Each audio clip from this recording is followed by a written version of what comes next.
People are going to watch this and think, they're a couple of weirdos that dress the same.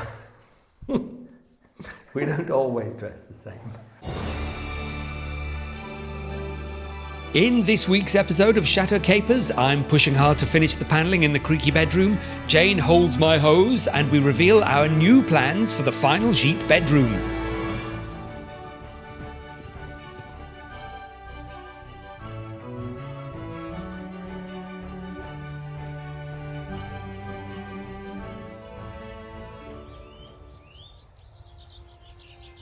The last few months have been tough.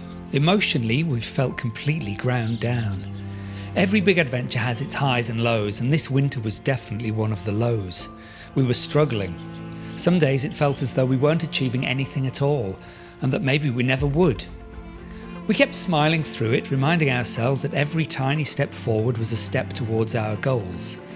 But now, with the ground beginning to dry and the sun finally warming our faces, we feel renewed. There's still a great deal to do before we can welcome guests this summer, but that inner spark, the one that keeps us moving, even when things feel impossible, is glowing again. I'm confident we'll get there, and we truly hope to see some of you here when we finally open our doors.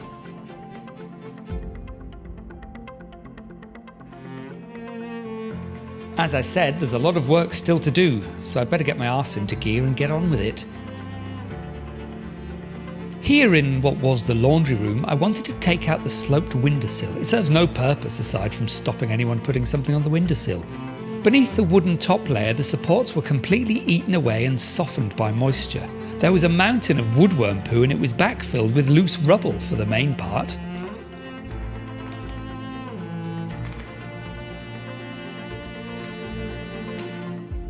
It was an astonishing amount of frass. I have no idea where that much came from.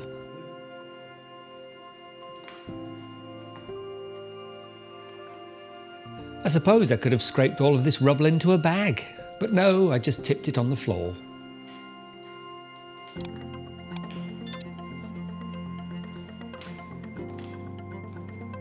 This second piece of wood was fixed in more securely and required a little persuasion. I can't allow myself to get too distracted by this project as there is still plenty of work to do in the creaky bedroom. Speaking of which, Jane had given this unit an undercoat, but I'd mixed the paint too thinly. So I rubbed down the paint runs and now wanted to give it one more coat. I was helped in my work by 3 bone-idle spaniels.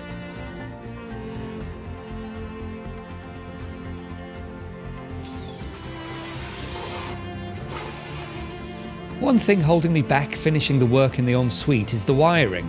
I can't fit plasterboard until there are wires everywhere wires need to be. Once they're in place, I can have them connected up.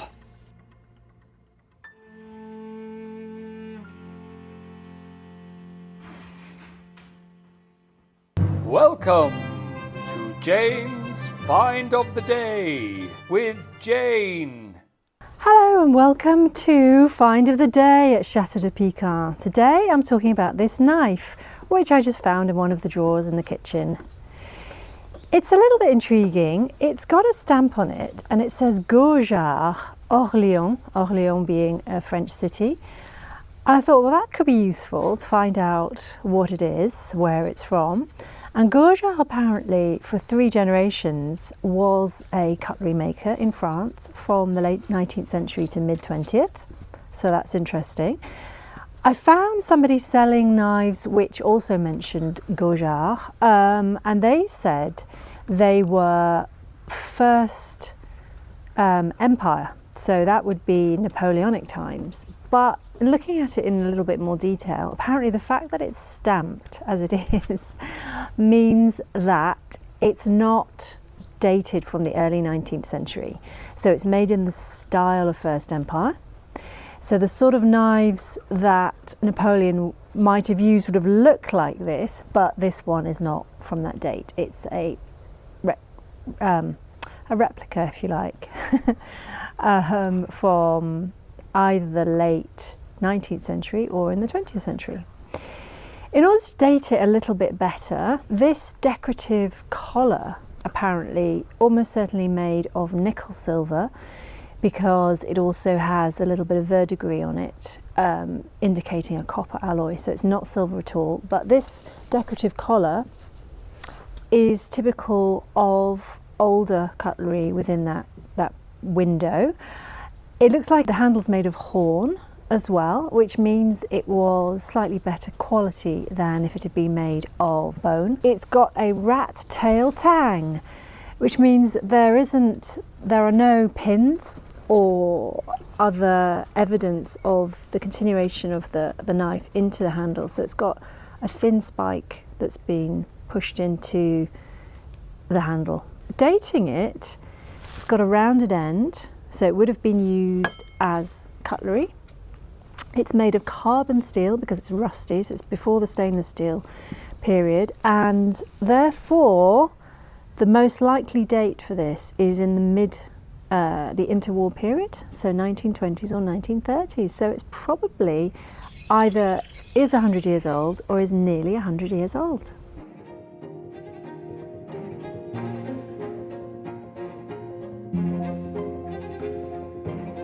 This room isn't just wallpaper and paint, it's our first true mark on the chateau. It's forever changed, and we hope the vision we've carried in our heads will be as beautiful in reality as it is in our imagination. We've been asked if we'll add another colour to the panelling, and perhaps we will. When we finish, we'll step back and see what the room wants. It's been a long road. This space was stripped back to its bones and rebuilt piece by piece, with setbacks and life slowing us down along the way. But the pride we'll feel when it's finished will be worth the challenge.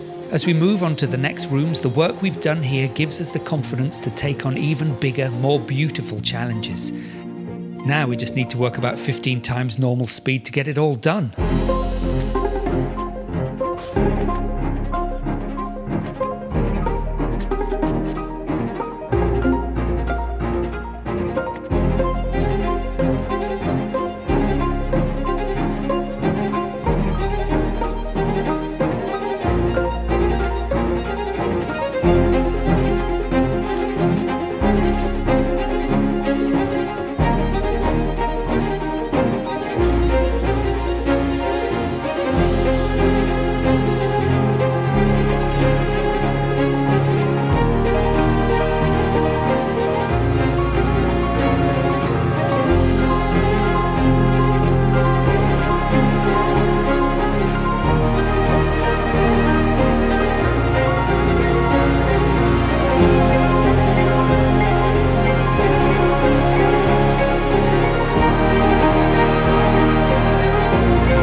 I don't know what it was that was living up there, but it made an absolute mess. I just wanted to vacuum around the area to make sure there was no more loose debris, and the amount of rubbish that started raining down, and it wasn't wall, it was like, well, there was bits of wall, but it was bird's nest or rat's nest. There was various bits of broken glass and chewed up material to make bedding, perhaps of leaves, and bits of walnut, which makes me think perhaps it was more rodent than bird. Would a bird carry a whole walnut shell? I don't know. It was a hell of a mess. Absolutely rammed the vacuum cleaner, of course, but there's still all of that to pick up. But Lord knows what it was up there. Somehow got in between the floorboards, which makes me think more rat than bird, but I don't know for sure. But anyway, it's mostly out now, so it's a lot cleaner, but boy, is it disgusting. Before I can finish the panelling, I need to make a start repairing the crown moulding. That's a challenge for another video, but I needed to at least cover the stone and form a base on which to build the moulding. I layered up some expanding foam filler and cut it back once it was dry. Lastly, I fixed plasterboard to work as the base for the new moulding. I'm trying something that may not work, and I've struggled to find online a good way of doing what I want to do. So this is the way I'm going to try to do it. I need to make a mould or template of the shape of the big curve in the crown moulding so I can repair that bit. And the only way I've thought to do it is to use some cling film, expanding foam filler and some little bits of wood. So let's see if it works.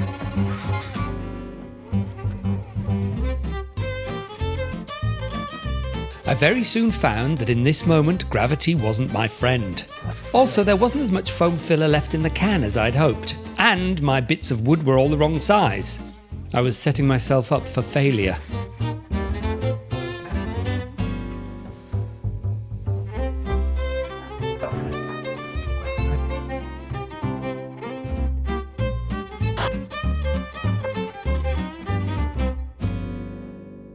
Well, that just looks awful. If this works, I will be mightily impressed. I've already thought of a different way to do it if this doesn't work.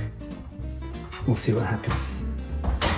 I've given it a few hours to hopefully fully go off now. Yep. So let's see if I manage to form a curve.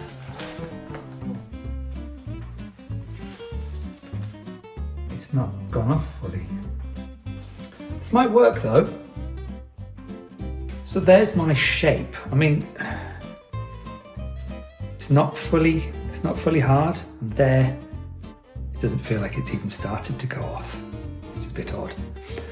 But that's definitely the shape. So when it's fully gone off, I'll try and cut it a neat slice through where I think is the middle, and then I can trace that round onto a bit of cardboard or wood or something. Then I can cut that and then hopefully use that as a mould to slop some of the mixture in to recreate the mould. It's a bit like plaster of Paris, but it's not plaster of Paris. Slop that in, slide the mould along, and you never know, we might be able to rebuild this crown moulding. Just slowly pulling it off. This bit's dry. This bit's dry, so if I can cut along here, I won't do it tonight because I just want to let everything go off properly. I thought a few hours would be enough, but I guess because I use cling film to help protect the moulding from the foam, it's created an air gap. It's created an air seal, so it's not been able to go off properly. Anyway, interesting experiment. The moment that perhaps none of you have been waiting for. Oh, thank you, Bunty. Bunty off the table. How much do we think this is worth? We've got 4 of them. A set of 4. It's not as much as 6, it's not as much as 8, it's not as much as 12, but we have got 4 of them. Apparently, it's not worth very much. You could pick up something similar to this in Pican for, thank you, Bunty, maybe 80 euros for 4. So between 40 and 80 euros for 4 of them. So they're not hugely valuable, but they are rather interesting, especially because they are replicas of an older style. It almost makes me think of the Musketeers. Might have been using something that looked a little bit like this. So very, very French, and 100 years old, so, you know, quite interesting. Now that the undercoat was dry, it was time to add the paint layer. Jane wanted to use the same colour as the panelling to tie the 2 rooms together. As a little reminder, Jane found this piece online for free. Since it's scrubbing up so well, I think she did extremely well to find it.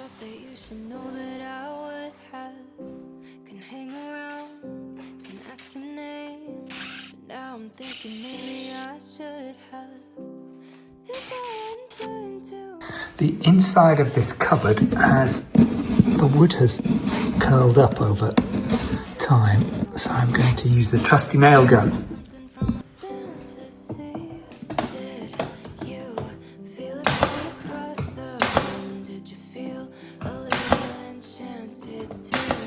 Did I miss something more with you? Here I perform the old plumber's ritual.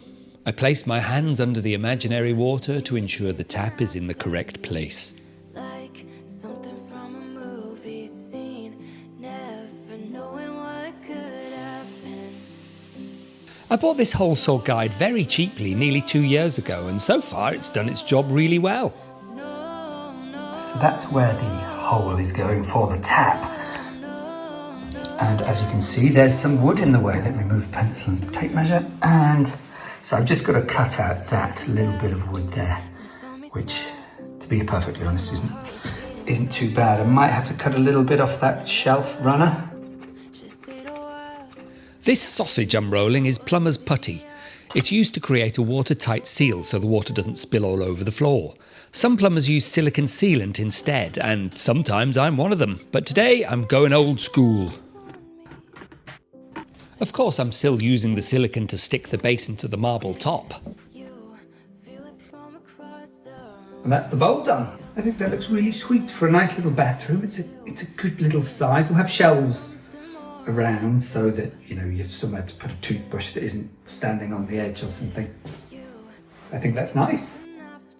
I've still got to paint the drawer, the little drawer that goes in there, which I haven't stripped of paint yet because I was working on the main body, but I'll strip the drawer, get it painted and chop most of it off, and I'll probably just glue it into that hole because we don't need it to be functional anymore.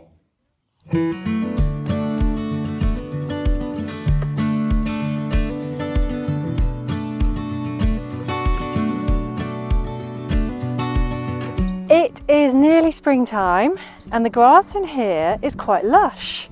The grass in here is not part of the horse's terrain. It's supposed to be the garden for the cottage. Needs obviously mowing.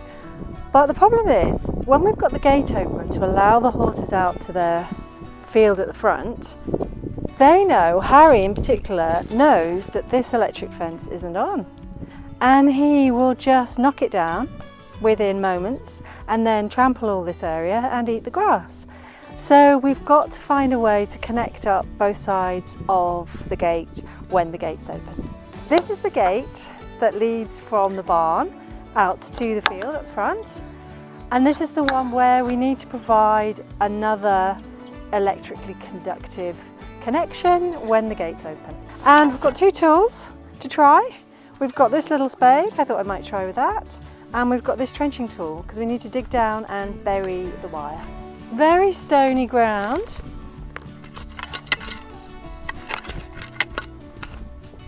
So it's quite hard on the feet on this little spade. Oh, here's Harry. See, he's quite keen to go through.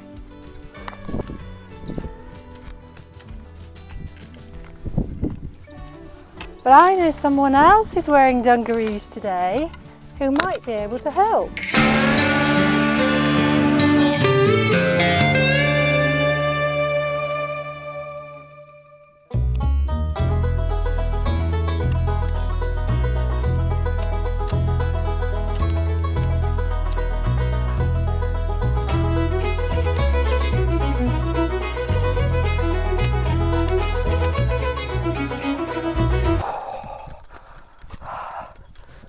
Oh, like a giant praying mantis. Oh. Penny kindly generated us this spare piece of hose pipe by standing on it and splitting it. So we had to cut it down, and I think it's going to be just the right size to go across the gate. And this wire, which we managed to find in the barn, I bought a while ago, and it's very low resistance copper connection. So if I feed this through, we should have a really good connection between the two sides of the fence. Digging down revealed two small pieces of rebar sticking out of buried concrete, remnants of when the barn used to be bigger perhaps. Anyway, they had to go.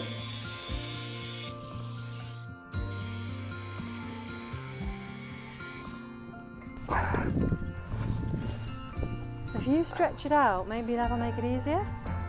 I'll stretch it, you push it. Okay. Oh, straight through. Hey, hooray! This is going to work like a charm.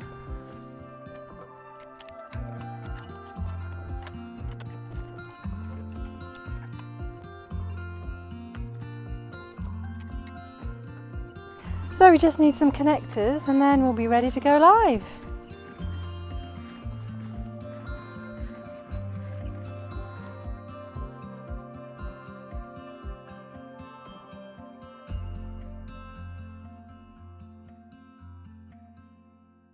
Last week we were telling you about this wonderful bedroom in our Gîte, and we were kind of asking for information from you guys, your views on whether it would be okay to just have a screen here or if you wanted it walled off. And I probably made it quite clear that I didn't want this walled off. We had some lovely suggestions from you all, ranging from having a sliding door, having a glass wall or a transom wall. Some people said they liked the idea of a screen. Some people were vehemently against it, and we counted those as votes for Rory, because Rory was saying he wanted that walled off. And we had some quite jokey ones, which kind of did make sense, and also quite persuasive that you're right by a door, even though no one can actually walk in. It feels maybe a little bit uncomfortable to be naked next to an outdoor door. Are you allowed to say naked on camera? No, not wearing many clothes. But then somebody made a suggestion, and then we feel a bit foolish that we hadn't thought of it ourselves, which is wall off this area and then have the entrance to it by knocking through from the toilet. So we keep this door, we knock a hole through what we think and believe is a partition wall, wall this off, and then Rory said we could have a bath in here as well. How amazing would that be? So then a proper full shower basin, bath, toilet, and still allowing this to be a nice open area. Almost certainly the bed would still be there, but who knows, you could go crazy, you could maybe have the bed over there. So that feels like... Would a bed fit here? I think it might. You'd probably have to go down the side of it like this. Oh, I don't know. I haven't really, thought it through, but I'm just saying suddenly... We could make it a bedding area. You have to dive on. It suddenly, opens up all kinds of crazy possibilities. It just feels much better to me to walk in and see the room opening out and to have the light there than walling that off. So... Brilliant. Feels like the right I think so, yeah. So it'll be light on three sides, light through the door, light through windows on both walls, and then even though the bathroom will be quite closed off, there is a light. There is a window above the toilet. Yeah. So then this will open and we'll have lights in here. So this will be the wall. Yes. Completely walled off. Imagine that it's a wall. Imagine me as a wall. But yes, thank you very much for that suggestion, because we hadn't thought of it. No, we hadn't. And we'll put your name up because we can't remember. Yeah, we can't remember. But thank you. I think it might have been more than one person. But anyway, well, at least one person made that suggestion and we kind of went, oh yes, that would be good. So we still have the horrible issue of digging up the floor, which Rory can explain why we have to do it. And I'd hoped to save time, money and trouble by...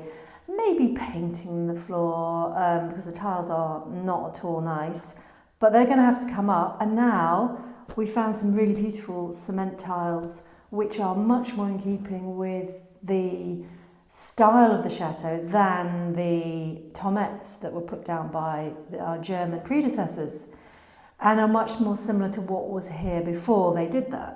So I'm really pleased that we're going to be able to put something back that will feel like it belonged here, but nonetheless we'll be able to put some yummy cement tiles down. But before that, there's a huge amount of horrible work to do. Yes, the floor has to come up, but well, A, we hate these tiles, but B, because the water comes in there and from outside and then goes into the ground over there to go to the rest of the chateau. So there's over 2 meters of above ground pipework that doesn't need to be above ground, but added to that, the water pipe goes over there, goes over there, goes over there, the hot pipe comes up there, goes back out, goes into this. This used to be a shower, so there's water pipes over there, and what we can't have is dead legs. So some of you might know what dead legs are, and it's not me going thumping somebody in the leg, it's when there's a stretch of pipework that is filled with water but goes nowhere. because that water can stagnate, and in some cases it can breed bacteria, and Legionella is a possibility as well, which nobody wants in their pipework because that can kill you. So I'm going to have to trace the pipework back and only have pipework going where pipework is needed.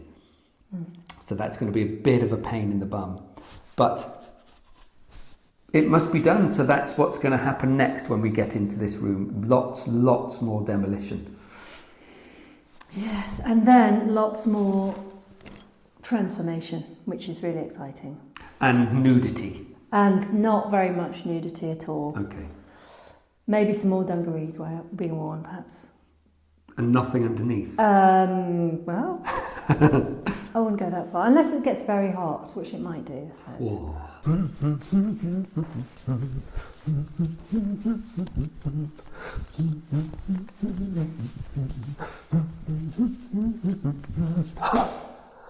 What sitcom was that dance from? Answer in the comments if you know the answer, or wrong answers too. If you're British, you've probably got a better chance of getting it than, say, if you're American, but I don't know. Let me know what you think. That's enough of that. Thank you for watching. We'll see you next time.